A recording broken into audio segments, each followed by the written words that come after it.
Official.StreetSmarks@gmail.com is how you want to contact us. Listen to us right here exclusively on YouTube, Street Smart Audio, or fuck with us. Official.StreetSmarks on SoundCloud, Official.StreetSmarks on IG, Street_Smarks on Twitter, Street Smart Fanpage on Facebook. This is the Extreme Retro Review for ECW, November 9th, 1993. Wood, real quick, how was your thoughts of the show? Oh man, this was, of all the clip show skip shows, this was the ultimate clip show skip show. This one was very hard to watch just because I felt like I seen everything 1,000 times by this point. So yeah, it was tough and grueling, but you know, if you didn't see nothing before it, then you might have enjoyed it. So we got a Sully appearance. He got a PSA saying that later in the show, Funk will phone in and say who his mystery tag team partner is at November to Remember. Whoop-de-freaking-do. We got a Matty in the House ECW spot. ECW, it is not for everyone. Oh, how many times have I heard that?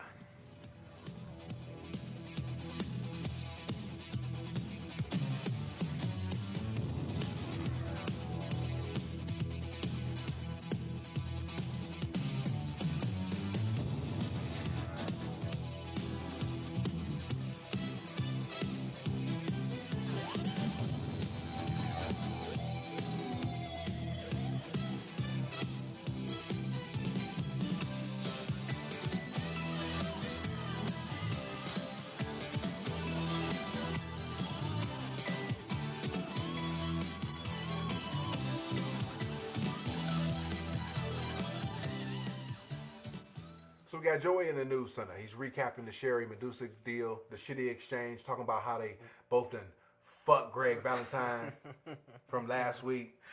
Greg Valentine over there eating some peanuts, talking about, yeah, I smashed both these motherfucking bitches. You know, saying like a G. We got another recap of Tasmaniac and Dreamer from Blood Feast. Who apparently, Tommy Dreamer is supposed to be in the running for Rookie of the Year.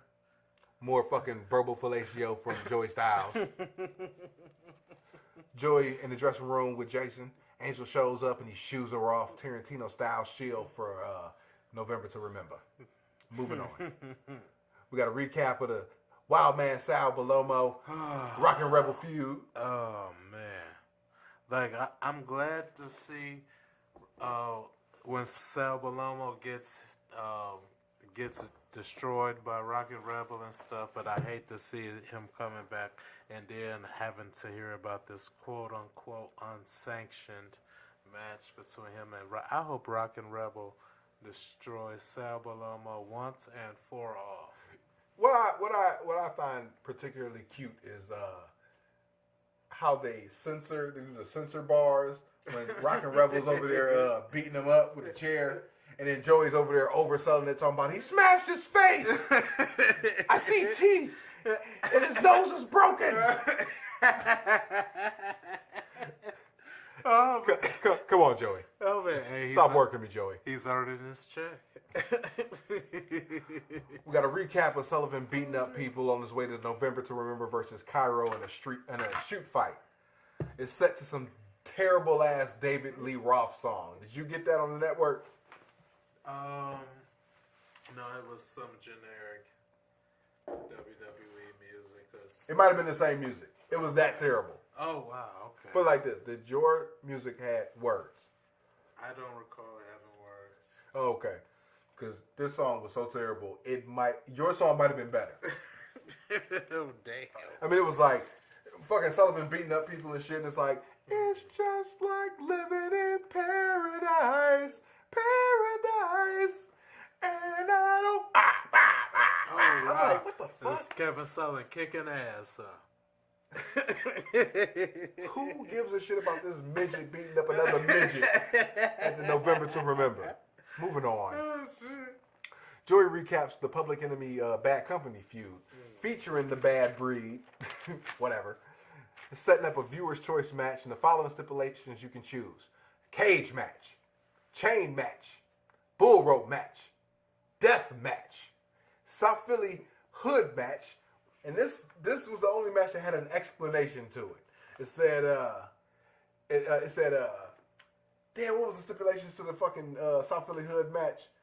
It said like if you beat them up, one of the people got to go. It's like an elimination match, but falls count anywhere in the arena, and then one person gets pinned. It becomes a 2-on-1 match, and that's the South Philly hood match. So basically, that was the stipulation that they wanted to go with for the ECW match for Public Enemy versus Bad Company. Okay, basically like a elimination tag. Yeah.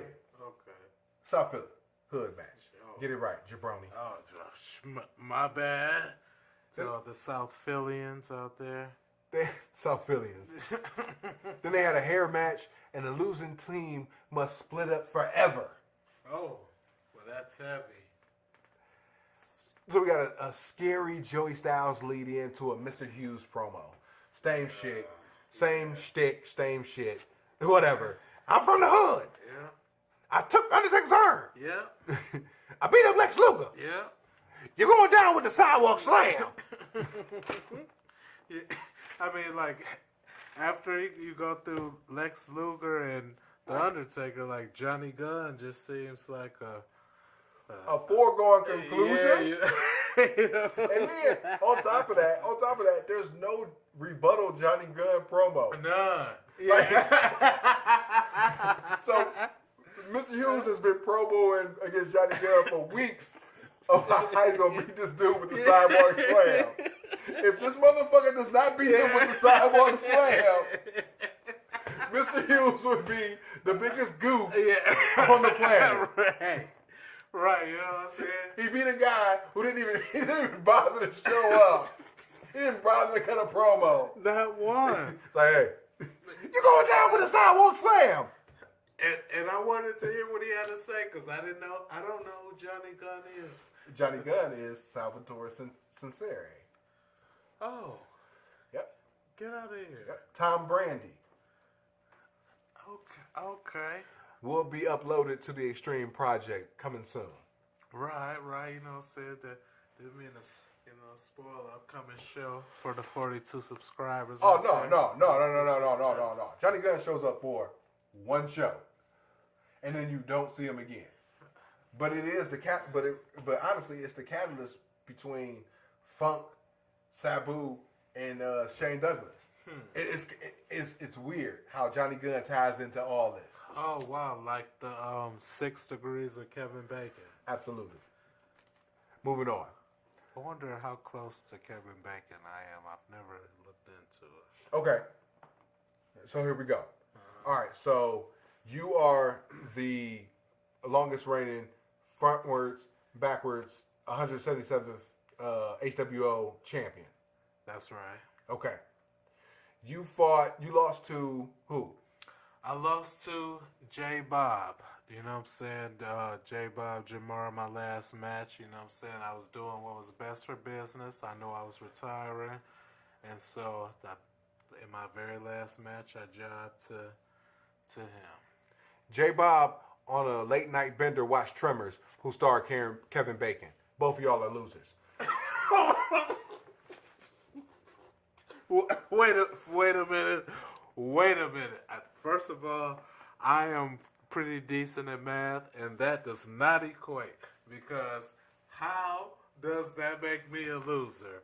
I was the longest reigning front yard and backyard 177th and Harvard champion. All right, that's one. And you lost it to Jim Bob.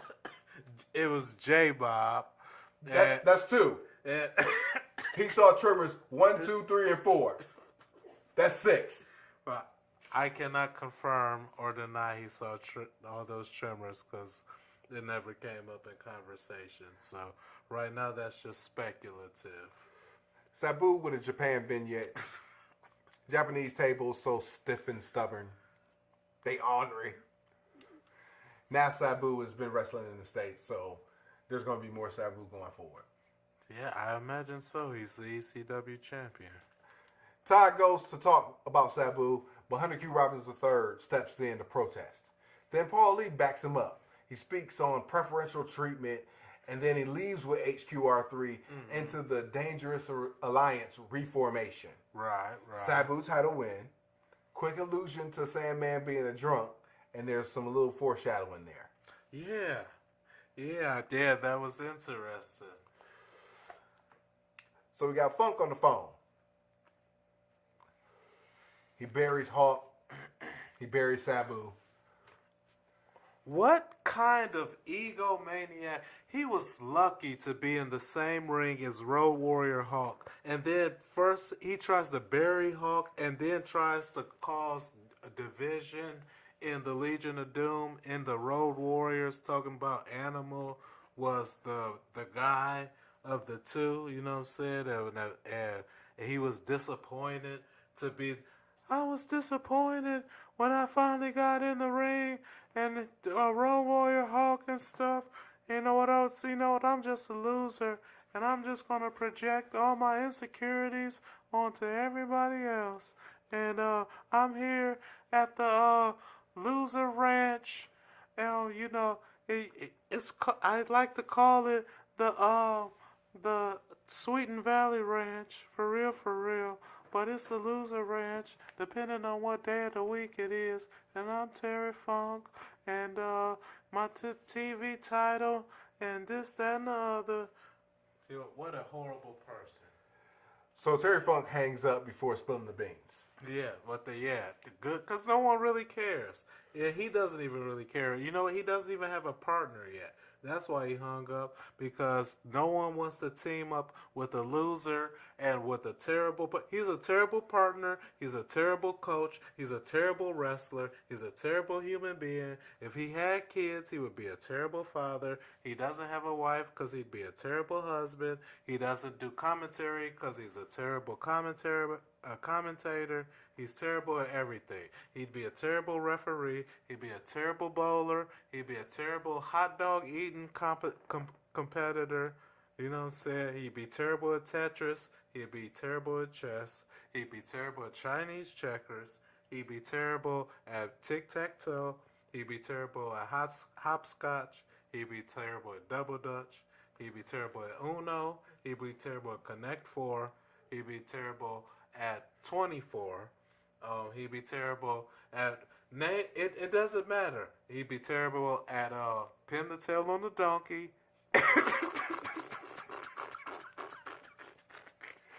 Shout out 24 though. Joey does a David Letterman top 10 reasons why you should be at the November to Remember. Why do I give a fuck about November to Remember? Because I can't even see it. It's going to be non-televised. Who promotes a non-televised event? Who promotes an event that you can only sell 200 tickets for? It doesn't even make any sense. You know what I'm saying? Or unless it's just some grand genius scheme to sell tapes on the back end. If that's what it is, it's annoying. It's freaking annoying. How popular was November to Remember when they released the tapes afterwards? They were very popular. Well, it might have worked, but it's still annoying. But guess who didn't buy a tape, I'm sorry. H-Dub, Triple P, the Poonie Poon Pulverizer, and the StreetSmark Audio Pay-Per-View Predictions Champion, and the rightfully should be the StreetSmark Audio Trivia Champion, but someone won't give me a rematch at my title, but that's neither here nor there. So we have a Matty in the house spot. He's hyping up the special tag team match recap, and we're moving on. Various promos, chilling in November to Remember. Final card rundown. Overall, clip show, skip show. The ultimate clip show, skip show. Ultimate. That I got no, like, from Blood Feast to November 2nd, I got some enjoyment out of the shows, but this one was an arduous and tedious task to get through and slog through. It felt like I just seen everything for the millionth time, and I was over it. So, yes, screw the November 9th, 1993 episode of ECW television. Next week, November 16th, November 23rd, 1993 ECW shows we'll be reviewing. Until then, life is a work. Make sure you get paid for it. We out. Peace. Peace.